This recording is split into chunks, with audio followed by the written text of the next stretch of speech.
साल 2016 में उत्तर प्रदेश के हापुड़ की नहर में एक लड़की की लाश तैरती हुई पाई गई थी। तारीख थी 17 जुलाई। यूपी पुलिस ने इस पूरे मामले को ऑनर किलिंग का मामला समझा। लेकिन जब इस केस की जांच आगे बढ़ाई गई तो 2 साल बाद दिल्ली पुलिस के सामने एक ऐसा सच आया जिसे सुनकर आपके भी होश उड़ जाएंगे। यूपी पुलिस ने जिन लोगों को कातिल ठहराया था उनकी भी उसी दिन हत्या कर दी गई थी जिस दिन उस लड़की का मर्डर हुआ था। वेद प्रकाश फैमिली हत्याकांड के नाम से चर्चित इस केस में बहुत सी चौंकाने वाली बातें सामने आईं, जिसके बारे में हम आपको इस वीडियो में आज बताने वाले हैं। तो चलिए जानते हैं कि आखिर पूरा केस क्या था और हत्या करने के पीछे कातिल का क्या मकसद था। लेकिन अगर अभी तक आपने हमारे चैनल को सब्सक्राइब नहीं किया है तो जल्दी से सब्सक्राइब करके बेल आइकॉन का बटन भी दबा दें ताकि आपको लेटेस्ट अपडेट मिलती रहे। दोस्तों, इस केस में सबसे पहले किरदार हैं 6 लोग। वेद प्रकाश किरोड़ीवाल, उनकी पत्नी साधना, उनकी बेटी नैना, उनका बेटा शुभम, रितेश कटियार और अभिषेक पाल। 17 जुलाई 2016 को यूपी के हापुड़ की नहर में कुछ लोगों को एक महिला की लाश तैरती हुई दिखाई देती है तो लोगों को किसी अनहोनी का एहसास हुआ। देखते ही देखते वहां पर लोगों की काफी भीड़ जमा हो जाती है क्योंकि सभी हैरान थे कि आखिर इस नहर के अंदर लड़की की लाश कहां से आ गई। इसलिए उस इलाके के रहने वाले लोगों ने फौरन पुलिस को इन्फॉर्म किया। खबर मिलते ही पुलिस घटनास्थल पर तुरंत पहुंच जाती है। फिर पुलिस ने उस नहर से शव को निकलवाया। वहीं पास में ही एक सेंट्रो गाड़ी खड़ी थी जिससे पुलिस ने यह अंदाज लगा लिया था कि लाश को उसी कार में लाया गया था। इसलिए पुलिस ने उस कार की छानबीन भी शुरू कर दी, पर कार से उन्हें कोई भी सुराग नहीं मिला। कार के ऊपर जो नंबर था उससे यूपी पुलिस ने पता लगाया कि वह कार दिल्ली के वजीराबाद इलाके में रहने वाले वेद प्रकाश किरोड़ीवाल की है। पर जब यूपी पुलिस नॉर्थ दिल्ली के वजीराबाद में पहुंची तो उस महिला के माता पिता और भाई घर पर नहीं थे। घर पर ताला लगा हुआ था। पुलिस ने आस पड़ोस के लोगों से पूछा तो किसी को भी इस बारे में कोई जानकारी नहीं थी कि पूरा परिवार आखिर कहां गया है। लड़की की पहचान नैना किरोड़ीवाल के तौर पर हुई, जो कि लगभग 21 साल की थी और दिल्ली यूनिवर्सिटी में पढ़ती थी। यूपी पुलिस ने इस केस को इस नजरिए से देखा कि नैना का जरूर किसी लड़के के साथ अफेयर होगा और घर वाले उसके खिलाफ होंगे। इसीलिए समाज में अपनी इज्जत बचाए रखने के लिए लड़की के माँ बाप और भाई ने मिलकर उसकी हत्या कर दी। यूपी पुलिस ने इस मामले की जो भी तफसील की उसमें पुलिस को ज्यादा कुछ नहीं लगा। पूरा परिवार ही गायब था।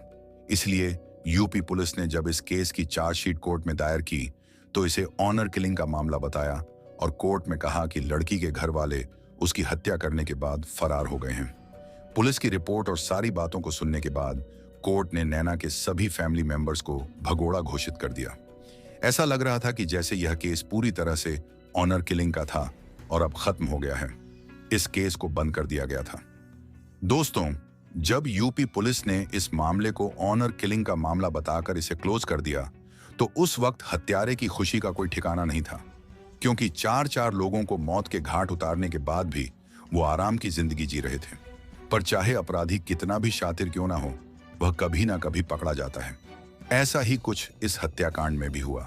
फिर 2 साल बाद दिल्ली की क्राइम ब्रांच ने नैना की हत्या को लेकर एक ऐसा सनसनीखेज और दिल दहला देने वाला दावा किया जिसने पूरे सिस्टम को हिलाकर रख दिया।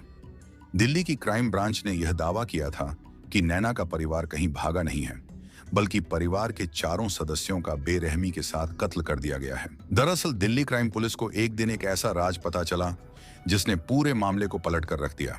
तफ्तीश के दौरान पुलिस को जो बातें पता चली वो बहुत ही चौंकाने वाली थीं। हत्या के 2 साल बाद सिर्फ एक सुराग ने सारी बाजी पलट कर रख दी और उसी वजह से ही कातिलों का भंडाफोड़ हो सका। अब आप जरूर ये सोच रहे होंगे कि मर्डर के 2 साल बाद दिल्ली क्राइम पुलिस को आखिर कौन सा राज पता चला जिससे पुलिस कातिल तक पहुंच सकी। दोस्तों, शुरुआत में हमने आपको बताया था कि इस कहानी में 6 किरदार अहम थे। अभिषेक और रितेश के अलावा 2 नाम और सामने आए। इस केस में मनोज भावाला और सोनू मनोज ही वह कड़ी बने जिसकी वजह से इस केस को रीओपन किया गया। तो हुआ कुछ यूं था, पुलिस ने इस केस को बंद कर दिया था तो अनजाने में ही मनोज बावला नाम के इस लड़के ने उस वारदात के बारे में किसी को बताया था। उसने शेखी मारते हुए कहा कि 2 साल पहले उसने 4 लोगों का मर्डर किया था और आज तक क्राइम पुलिस उसे पकड़ नहीं पाई है। यह बात किसी तरह दिल्ली क्राइम पुलिस के कानों तक जा पहुंची और पुलिस ने अपनी तहकीकात फिर से शुरू कर दी। ऐसा लगने लगा था कि अब वेद प्रकाश फैमिली के हथियारों को क्राइम पुलिस धर दबोचेगी। पर दोस्तों, इस कहानी में फिर एक बहुत ही जबरदस्त ट्विस्ट आ गया जिसने पुलिस को भी घुमाकर रख दिया। दरअसल जब इस केस की तहकीकात करते हुए पुलिस मनोज बावला तक पहुंची तो तब तक उसकी रोड एक्सीडेंट में मौत हो चुकी थी। पुलिस के हाथ एक बार फिर से खाली थे, लेकिन पुलिस ने हार नहीं मानी और अपनी जांच जारी रखी। फिर तहकीकात करते हुए पुलिस को पता चला कि मनोज बावला की दोस्ती अभिषेक पाल के साथ थी। पुलिस को अभिषेक पर शक हुआ और शक की बुनियाद पर पुलिस ने उसे गिरफ्तार कर लिया। अब सवाल यह था कि आखिर किसी की इस परिवार से क्या दुश्मनी थी जो पूरे परिवार को ही मौत की नींद सुला दिया। आखिर हत्यारे का मकसद क्या था? नैना की लाश अगर हापुड़ की नहर से मिली थी तो बाकी लोगों की लाश कहां थी? ऐसे बहुत से सवाल आपके दिमाग में भी जरूर आ रहे होंगे। तो इन सब के जवाब पाने के लिए अब पुलिस ने अभिषेक पाल से पूछताछ की। पहले तो अभिषेक ने पुलिस को चकमा देने की कोशिश की, लेकिन पुलिस ने जब अपना रवैया थोड़ा सख्त किया तो वो टूट गया। उसके बाद पुलिस के सामने उसने कुछ ऐसे सनसनीखेज खुलासे किए जिसे सुनकर पुलिस के भी होश उड़ गए। तो अभिषेक पाल ने दिल्ली क्राइम पुलिस को ऐसा क्या बताया था? इस सब के बारे में जानने के लिए हमें घटना से पहले के समय में जाना होगा। वजीराबाद के रहने वाले वेद प्रकाश किरोड़ीवाल एक फाइनेंशियल थे। उसके अलावा दिल्ली के मजनू का टीला नाम की जगह पर उनकी कपड़ों का बिजनेस भी था।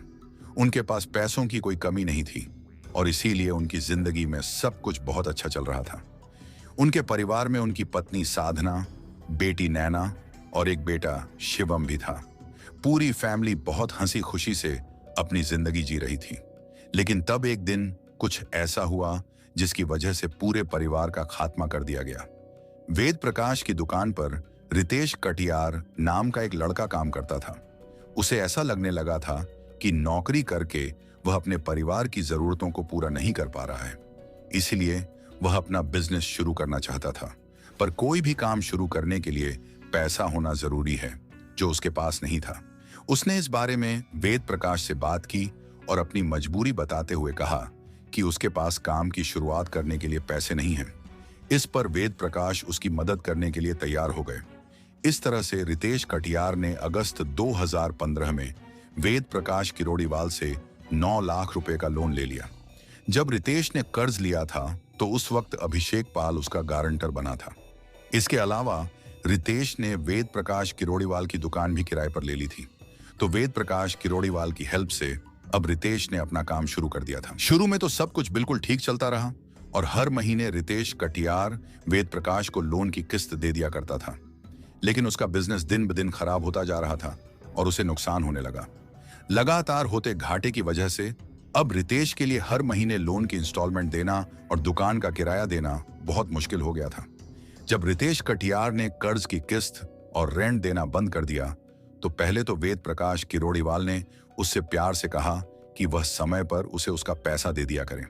लेकिन जब रितेश कटियार के सर पर जूं नहीं रहेंगी तो उसने फिर उसके ऊपर अपने पैसे वापस लेने के लिए प्रेशर बनाना शुरू कर दिया। इस बात को लेकर दोनों में आए दिन बहस होने लगी। पैसों की वजह से दोनों के बीच में बहुत ज्यादा कड़वाहट आ गई। लेकिन इस परेशानी का कोई हल नहीं था क्योंकि रितेश कटियार का बिजनेस पूरी तरह से डूब गया था। तो ऐसे में उसके पास वेद प्रकाश को देने के लिए पैसे नहीं थे। रोज रोज की चिक-चिक और बहसबाजी से रितेश कटियार बहुत परेशान हो गया था। वह सबसे छुटकारा पाना चाहता था। वेद प्रकाश अब रितेश कटियार के गारंटर अभिषेक पर भी पैसे वापस करने के लिए दबाव बनाने लगे थे, जिससे वह भी परेशान हो गया था। जब किसी तरह से कोई बात बनती नहीं दिखी तो तब एक दिन इन दोनों ने फैसला किया कि वे इस प्रॉब्लम का कोई बहुत ही अच्छा हल निकालेंगे। उन्हें अब कुछ ऐसा करना होगा जिसकी वजह से ये मामला पूरी तरह से खत्म हो जाए। पर आपको यकीन नहीं आएगा कि इन दोनों के शैतानी दिमाग में एक ऐसा घिनौना आइडिया आया जिसने इंसानियत को शर्मसार कर दिया। अब आगे जो भी आपको इस केस में पता चलेगा वह आपको बहुत ज्यादा दुखी कर देगा और आप अपनी आंखों से बहने वाले आंसुओं को कंट्रोल नहीं कर सकोगे, क्योंकि यह दोनों कुछ बहुत ही खतरनाक काम करने वाले थे। काफी सोचने के बाद इन्होंने प्लान बनाया कि वेद प्रकाश किरोड़ीवाल को हमेशा के लिए मौत की नींद सुला दिया जाए। हत्या की साजिश रचने में इन्होंने 2 किशोर लड़कों मनोज भावाला और सोनू को भी शामिल कर लिया था। प्लान के मुताबिक अभिषेक ने अब नैना के छोटे भाई शुभम को ड्राइविंग सीखना शुरू कर दिया, क्योंकि उसका मकसद था कि वह इस परिवार के करीब आ जाए जिसमें वह कामयाब भी हो गया। जब इनको लगा कि सब कुछ इनकी योजना के हिसाब से हो रहा है, तो तब इन्होंने 15 जुलाई को वेद प्रकाश किरोड़ीवाल की हत्या की योजना बनाई। हत्या वाले दिन यानी 15 जुलाई 2016 को अभिषेक पाल लगभग सुबह के 11 बजे वेद प्रकाश किरोड़ीवाल के घर पहुंच गया और उसने वेद प्रकाश से कहा कि शुभम की कार की टायर खराब हो रही हैं और उन्हें चेंज करवाना जरूरी है। उसने वेद प्रकाश को टायर बदलवाने के लिए अपने साथ टायर की शॉप पर चलने के लिए कहा। बस फिर क्या था, वेद प्रकाश अभिषेक के साथ टायर वाले की दुकान पर जाने के लिए घर से निकल जाते हैं। वह इस बात से बिल्कुल अनजान थे कि अभिषेक उनके साथ कोई खूनी खेल खेलने वाला है, क्योंकि चाहे लाख लड़ाई झगड़ा हो, पर वेद प्रकाश को अभिषेक के ऊपर भरोसा था, क्योंकि वह उनकी दुकान पर काफी समय से काम करता था। शायद यही उनकी सबसे बड़ी गलती थी, जिसकी वजह से उनकी और उनके पूरे परिवार की जान गई। कई बार हम ऐसे लोगों पर भरोसा कर लेते हैं जो आगे चलकर हमारी आस्तीन का सांप बन जाते हैं। इसलिए बहुत जरूरी है कि हमें दूसरे लोगों पर हद से ज्यादा विश्वास नहीं करना चाहिए। तो अपने घर से निकलकर वेद प्रकाश गाड़ी की अगली सीट पर बैठ गए। वेद प्रकाश किरोड़ीवाल फ्रंट सीट पर बैठे हुए थे कि तभी मौका देखकर हत्यारों ने क्लच वायर लेकर उनका गला घोंटना शुरू कर दिया। वेद प्रकाश बुरी तरह से तड़प रहे थे और अपनी जान बचाने के लिए हाथ इधर उधर मार रहे थे, लेकिन सब बेकार। जब उनका शरीर ठंडा हो गया तो कातिलों ने उनके शव को कार की डिक्की में डाल दिया। दोनों बहुत खुश थे कि उन्होंने कितनी चालाकी के साथ वेद प्रकाश किरोड़ीवाल को मौत के घाट उतार दिया। लेकिन अब इन दोनों को इस बात का डर सताने लगा कि जब वेद प्रकाश घर नहीं पहुंचेंगे तो ऐसे में वेद प्रकाश किरोड़ीवाल की पत्नी साधना और बेटा शुभम पुलिस को इस बारे में जानकारी दे सकते हैं कि वह अभिषेक के साथ घर से निकले थे। बस इसी डर की वजह से इन दोनों ने फैसला किया कि वह इस पूरी फैमिली को ही निपटा देते हैं। लगभग दोपहर को 2 बजे इन दोनों ने शुभम को कॉल किया और उससे कहा कि तुम्हारी कार की टायर सही हो गई हैं। तुम अगर एक बार गाड़ी चलाकर देख लो कि टायर सही हैं या नहीं। शुभम को इस बात की जरा सी भी भनक नहीं थी कि कोई इस तरह धोखे से बुलाकर उसकी हत्या कर सकता है। वह उनके पास चला जाता है। शुभम की हत्या भी ठीक वैसे ही की गई जैसे वेद प्रकाश किरोड़ीवाल की गई थी, यानी कि उसका मर्डर भी क्लच वायर से किया गया था। गला घुटने की वजह से और सांस रुकने की वजह से शुभम ने दम तोड़ दिया। उसका मर्डर करने के बाद अभिषेक और रितेश कटियार ने उसकी बॉडी को भी पीछे डिक्की में रख दिया, जहां पर पहले से ही वेद प्रकाश किरोड़ीवाल की बॉडी रखी हुई थी। दोनों आप बाप का काम तमाम करने के बाद अब इन दरिंदों ने अगला निशाना वेद प्रकाश किरोड़ीवाल की पत्नी साधना को बनाया। शाम हो चली थी और उस वक्त फिर से वेद प्रकाश किरोड़ीवाल के घर पहुंच गए और वहां उनकी पत्नी साधना से झूठ बोला कि उनके पति का एक्सीडेंट हो गया है और वह हॉस्पिटल में है। अपने पति की एक्सीडेंट की खबर सुनकर साधना परेशान हो गई और वह उन दोनों के साथ घर से निकल गई ताकि जल्द से जल्द अपने पति के पास पहुंच सके। लेकिन बेचारी साधना को क्या पता था कि उनके पति और बेटे का तो पहले से ही कत्ल कर दिया गया है और अब उनकी बारी है। साधना को मारने के लिए भी उन्होंने इस क्लच वायर का इस्तेमाल किया, जिससे उन्होंने वेद प्रकाश और शुभम को ठिकाने लगाया था। अब केवल नैना बची थी। लगभग रात 9 बजे के करीब दोनों आरोपी वेद प्रकाश के घर फिर से जाते हैं और नैना को वही एक्सीडेंट की झूठी कहानी सुनाते हैं जो उन्होंने उनकी मां साधना को सुनाई थी। नैना भी उनकी बातों में आ जाती है और उनके साथ घर से निकल जाती है। रास्ते में नैना की भी क्लच वायर से गला घोंटकर हत्या कर दी जाती है। एक हंसता खेलता परिवार कुछ ही घंटों में मौत की नींद सुला दिया गया था और हत्यारों को अपने के पर ना तो कोई शर्म थी और ना ही दुख। ऐसे लोग इंसान कहलाने के लायक नहीं होते। वह अपने किए हुए कांड के बारे में अफसोस तब करते जब उनके दिल में थोड़ी सी भी इंसानियत होती।